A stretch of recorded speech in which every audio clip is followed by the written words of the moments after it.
Hi everyone, welcome back. This week I'm going to show you, I had a request for 3D roses. Now there's a couple different ways of doing these. So this week I'm going to show you the raised roses, which is a really similar technique to the sweater nails. So what I've done here is I've actually taken vanilla, so that's our slightly off-white gel to mimic the look of the natural nail. We found that this one works best for curing this. So I've taken the vanilla and I mixed it in with some of our colored acrylics. So this is the plum and the orchid from the Pop Bright collection from Young Nails. And it's about half and half. I'd say a little bit more gel than powder, but you're looking for a consistency that is movable, not clumpy. You don't want it to crumble at all. You want it to stay together, but as you can see, like when I pick it up and let it settle back into itself, it doesn't settle right away, but it does self-level a little bit. So what I'm gonna do, I'm taking my number 2 bling stylus from Light Elegance. And again, this is another thing that's going on to a matte top coat. So I've already, well, these are the same nails from last time. So I'm just cleansing with my after wipe. And this has the flat matte top coat already applied to it.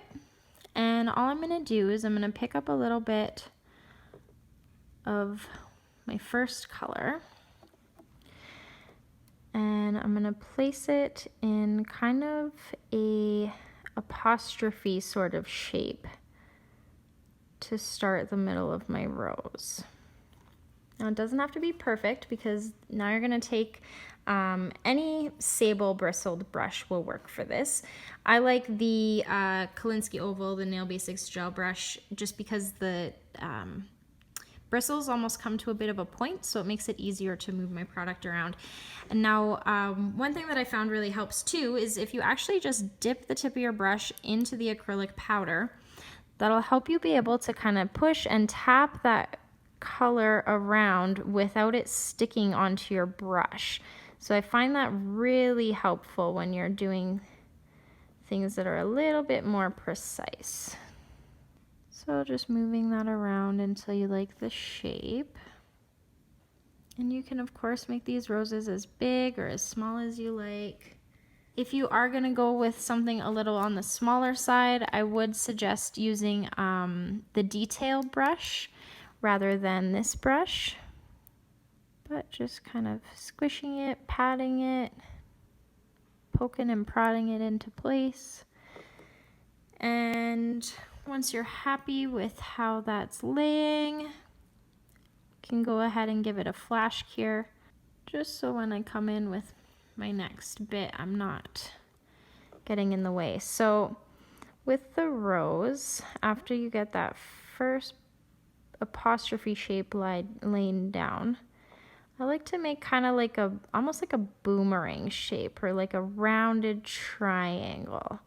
I find that mimics the shape of the rose petals really well. And then you're just gonna keep building petals around the rose in that slight boomerang shape. So these ones are going this way, so my next ones are gonna go at the top and the bottom of where these ones are.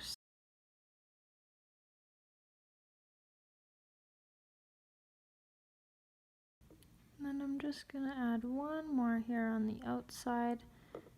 Again, you can add as many or as little petals as you want on your roses. If you wanted, you could mix up some green and add some little petals in there too. Whatever you like.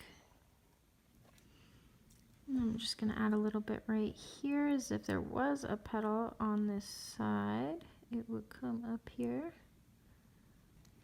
You can leave it just like that if you want to, but what I find just adds that little bit more dimension is making it into a two-toned rose, which is what I have here. So I'm just gonna take this orchid color, which is slightly lighter than the plum, and I'm just gonna place it on the inside edge of each of my plum pieces of my rose.